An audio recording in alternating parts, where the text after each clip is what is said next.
Hello friends, welcome to our channel dicey trade. आज हम Nifty के चार्ट को एनालिसिस करें। जैसा कि आप लोगों को मालूम होगा, हम पिछले काफ़ी टाइम से बोलते हुए आ रहे हैं कि यहाँ पर अगर 23,300 का लेवल पोजिशनल बेसिस पे ब्रेक होता है तो यहाँ पर अच्छा खासा फॉल देखने को मिल सकता है। लेकिन आप यहाँ पर देखेंगे पिछले 4-5 दिनों से यहाँ पर 23,100 से लेके 300 की रेंज में एक जो कंसोलिडेशन हो रहा था, वहाँ पर आज फाइनली गैप डाउन के साथ यहाँ पर ब्रेक डाउन हुआ है। और यहाँ पर आप देखेंगे, यहाँ पर एक एक जो लास्ट सपोर्ट बोल सकते हैं, जिसको ठीक-ठाक एक सपोर्ट बोल सकते हैं 22,700 के आसपास। अगर आने वाले ट्रेडिंग सेशन में निफ्टी यहाँ पर नहीं रुकता है, तो आप यहाँ पर जो इलेक्शन रिजल्ट वाले दिन यहाँ पर जो एक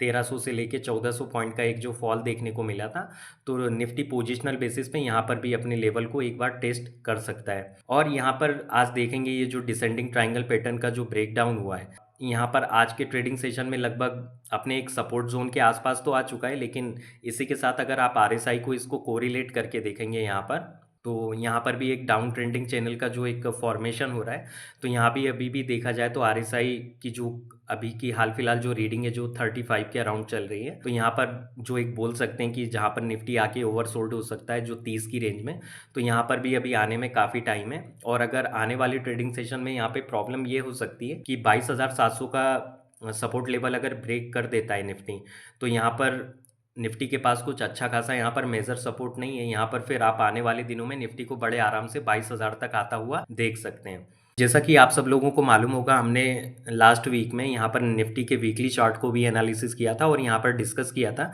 कि निफ्टी ने लगभग 1 साल के बाद यहाँ पर अपने लॉन्ग टर्म जो मूविंग एवरेज होते हैं वीकली बेसिस पे, यहाँ पर उनको वॉयलेट किया था। और इसी के साथ हम लोगों ने डिस्कस किया था कि यहाँ पर अगर 23,300 के ब्लू निफ्टी की अगर क्लोजिंग आ जाती है वीकली कैंडल में, तो इसके लिए काफ़ी नेगेटिव साइन होंगे। और देखा जाए तो लास्ट वीक में यहाँ पर जो क्लोजिंग आई थी वो 23,300 के नीचे आ चुकी थी। और इसी के साथ अगर हम यहाँ पर मूविंग एवरेज को यहाँ पर देखने की कोशिश करें, यहाँ पर जो एक नेगेटिव क्रॉस ओवर हो रहा है मूविंग एवरेज में, यहाँ पर 2020 में यहाँ पर एक नेगेटिव क्रॉस ओवर हुआ था। और उसके बाद देखेंगे यहाँ पर एक बार मई 2022 में भी यहाँ पर नेगेटिव क्रॉस ओवर हुआ था। लेकिन यहाँ पर इस बार देखेंगे, यहाँ पर क्योंकि निफ्टी काफ़ी जब से यहाँ पर 2 टाइम्स 3 टाइम्स बढ़ भी चुका है, तो यहाँ पर अगर ये लेवल ब्रेक होता है तो निफ्टी के पास यहाँ पर भी कुछ ऐसा मजबूत सपोर्ट नहीं है जिसको आप बोल सकते हैं कि यहाँ पर आके निफ्टी रुक सकता है। तो यहाँ पर अभी किसी भी टाइप की आप लॉन्ग पोजीशन को अवॉइड करें। और हो सकता है यहाँ पर निफ्टी 22,000 आने के बाद यहाँ पर कुछ टाइप का थोड़ा बहुत सपोर्ट ले सकता है। लेकिन यहाँ पर देखा जाए, जब तक जो आने वाले सैटरडे को यहाँ पर 1 तारीख को जो बजट आने वाला है, तो हो सकता है वहाँ तक थोड़ा सा निफ्टी चॉपी ट्रेड भी कर सकता है आने वाली ट्रेडिंग सेशन में। और निफ्टी अगर पोजिशनल बेसिस पे 22,700 का लेवल ब्रेक कर देता है यहाँ पर, तो काफ़ी नेगेटिव हो जाएगा निफ्टी का चार्ट स्ट्रक्चर। तो यहाँ पर अभी किसी भी टाइप की आप लॉन्ग पोजीशंस को अवॉइड करें। यहाँ पर अगर हम बैंक निफ्टी के चार्ट को एनालिसिस करें, तो यहाँ पर हमने लास्ट अपने वीडियो में डिस्कस किया था कि 48,000 के आसपास यहाँ पर एक जो सपोर्ट है, पिछले काफ़ी टाइम से टेस्ट तो हो रहा था यहाँ पर, लेकिन बार बार उसको बाउंस करके यहाँ पे अच्छा खासा एक पुल बैक देखने को मिल रहा था बार बार। और यहाँ पर देखेंगे आज आईसीआईसीआई बैंक के अच्छे रिजल्ट आने के बाद भी यहाँ पर जो अदर बैंकिंग स्टॉक्स थे, वो उन्होंने काफ़ी अच्छा खासा एक प्रेशर लीड किया बैंक निफ्टी में। और उसके बाद यहाँ पर जो एक फॉल आया, तो उसमें आप देखेंगे यहाँ पर 48,000 का लेवल एक बार के लिए ब्रेक हो गया था। जब तक बैंक निफ्टी 48,000 के लेवल को होल्ड कर रहा है या उसको पोजिशनल बेसिस पे ब्रेक नहीं करता है, तब तक आप बैंक निफ्टी में किसी भी टाइप की एग्रेसिव लॉन्ग पोजीशंस को अवॉइड करें। और अगर आने वाले ट्रेडिंग सेशन में यहाँ पर 48,000 के ब्लू क्लोजिंग आ जाती है 47,900 के आसपास, तो यहाँ पर आप फ्रेश शॉर्ट पोजीशन डिप्लॉय कर सकते हैं, जिसके जो टारगेट आने वाले ट्रेडिंग सेशन में यहाँ पर 46,000 तक के हो सकते हैं।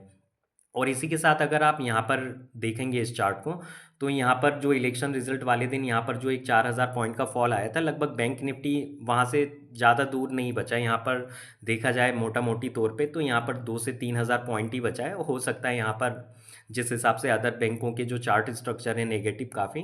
तो बैंक निफ्टी के लिए यहाँ पर 46,000 के आसपास आना कोई बड़ी बात नहीं होगी। और यहाँ पर एक बात का आप लोग यहाँ पर खास ध्यान रखिए, क्योंकि निफ्टी और बैंक निफ्टी में जो मोस्टली जो हैवी वेट्स स्टॉक हैं, उनके सबके रिजल्ट्स आ चुके हैं। यहाँ पर अगर एक आधी बैंक का भी खराब रिजल्ट्स आता है, तो यहाँ पर बैंक निफ्टी में 48,000 का लेवल ब्रेक होना कोई बड़ी बात नहीं है। और क्योंकि एक बैंक का और ख़राब रिजल्ट अगर यहाँ पर आता है, तो बैंक निफ्टी बड़े आराम से यहाँ पर 2 से 2,500 पॉइंट का आपको आने वाले ट्रेडिंग सेशन में फॉल दिखा सकता है। तो यहाँ पर किसी भी टाइप की अभी एग्रेसिव लॉन्ग पोजीशंस को आप अवॉइड करें और कोशिश करें यहाँ पर बजट तक आप लोग किसी भी टाइप की पोजीशन को ना बनाएं। हो सकता है यहाँ पर बजट में कुछ निकल के आता है तो यहाँ पर थोड़ा बहुत पुल बैक आ सकता है, लेकिन ओवरऑल अगर हम चार्ट स्ट्रक्चर के बारे में बात करें तो यहाँ पर इसका चार्ट स्ट्रक्चर काफ़ी नेगेटिव है। और इसी के साथ अगर हम यहाँ पर इसके लॉन्ग टर्म मूविंग एवरेज के बारे में डिस्कस करें तो यहाँ पर आज फाइनली इसने अपने 100 डे मूविंग एवरेज को भी वायलेट कर दिया है और उसके बिलो जाके यहाँ पर अच्छी खासी एक क्लोजिंग दी है। तो यहाँ पर देखा जाए एक और जो लॉन्ग टर्म मूविंग एवरेज जो पिछले काफ़ी टाइम से डिफेंड हो रहा था बैंक निफ्टी में,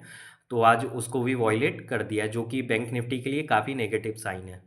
इसी के साथ निफ्टी और बैंक निफ्टी के जो हैवी कंपोनेंट्स स्टॉक हैं या जो हैवी वेटेज स्टॉक हैं, एक बार उनको भी एनालिसिस कर लेते हैं। और अगर हम एचडीएफसी बैंक के चार्ट को देखें तो पिछले काफ़ी टाइम से हम इस चार्ट पे बेयरिश ही हैं, लेकिन यहाँ पर देखा जाए ये अपने एक लास्ट सपोर्ट जोन के आसपास ही, अगर पोजिशनल बेसिस पे यहाँ आने वाले ट्रेडिंग सेशन में 1600 के नीचे क्लोजिंग आने लग जाती हैं तो यहाँ पर आप 100 से 150 पॉइंट का फॉल देख सकते हैं एचडीएफसी बैंक में। और इसी के साथ अगर हम आईसीआईसीआई बैंक के चार्ट को देखें तो यहाँ पर वीकेंड में जो इसके रिजल्ट्स आए थे वो काफ़ी अच्छे थे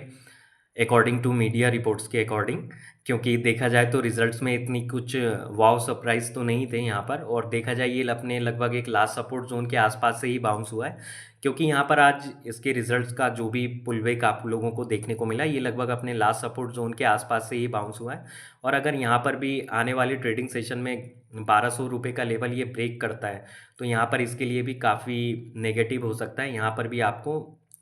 50 से 60 पॉइंट का एक फॉल देखने को मिल सकता है। और अगर हम एक्सिस बैंक के चार्ट को एनालिसिस करें तो आप यहाँ पर देखेंगे इसने अपने प्रीवियस ट्रेडिंग सेशन में यहाँ पर अपने एक जो हिस्टोरिकली एक अच्छा खासा सपोर्ट जिसे आप बोल सकते हैं जो कि 950 के आसपास था, वहाँ पर उसको ब्रेक कर दिया है। और अगर ये यहाँ पर आने वाले ट्रेडिंग सेशन में यहाँ पर 940 के बिलो क्लोजिंग आ जाती है तो यहाँ पर आप एक्सिस बैंक को 850 रुपये तक आता हुआ देख सकते हैं। अगर हम यहाँ पर कोटक महिंद्रा बैंक के चार्ट को एनालिसिस करें तो हमने अपने लास्ट वीडियो में काफ़ी टाइम से हम 1930 के एक रेजिस्टेंस के बारे में डिस्कस कर रहे हैं और यहाँ पर देखते हैं जब तक यहाँ पर 1930 रुपये के ऊपर क्लोजिंग नहीं आती है डेली बेसिस पे तो यहाँ भी आप किसी भी टाइप की एक लॉन्ग पोजीशन को आप अवॉइड करें। और यहाँ पर अगर देखा जाए 1850 रुपये के आसपास ये जो गैप है यहाँ पर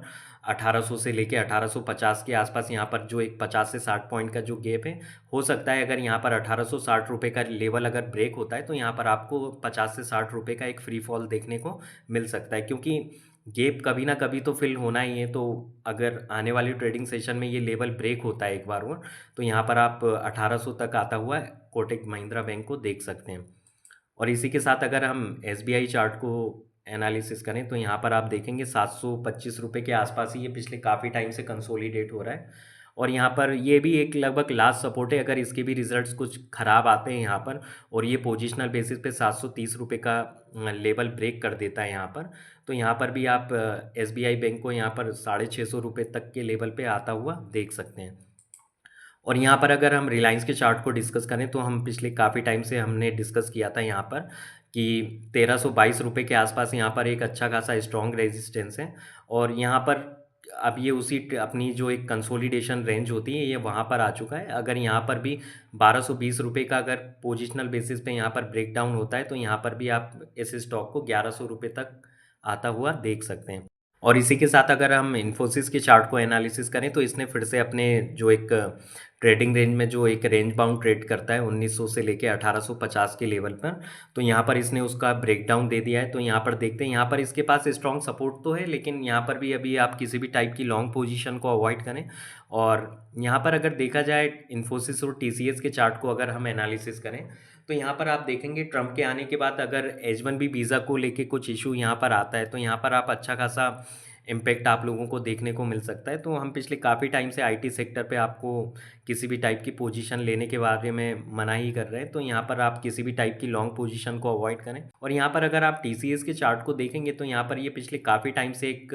बॉक्स में ही ट्रेड हो रहा है और यहाँ पर देखेंगे जैसा कि आप लोगों को मालूम होगा अगर हमारे पुराने वीडियो देखे होंगे आप लोगों ने, क्योंकि यहाँ पर देखा जाए जो कि इसकी एक रेंज बनी हुई है 4200 से लेके 4000 रुपये तक की, ये उसी के बीच में पिछले देखा जाए तो एक महीने से यहीं पर कंसोलिडेट हो रहा है। तो यहाँ पर किसी भी टाइप की आप लॉन्ग पोजीशंस को अवॉइड करें। और अगर यहाँ पर आने वाले ट्रेडिंग सेशन में यहाँ पर 4000 के लेवल का ब्रेकडाउन होता है, तो आप यहाँ पर इसको 3800 से लेके 3700 तक आता हुआ देख सकते हैं। तो फिर मिलते हैं नेक्स्ट वीडियो में। अगर आप लोगों को वीडियो अच्छा लगा हो तो लाइक शेयर करें और चैनल को सब्सक्राइब करें। Thanks for watching.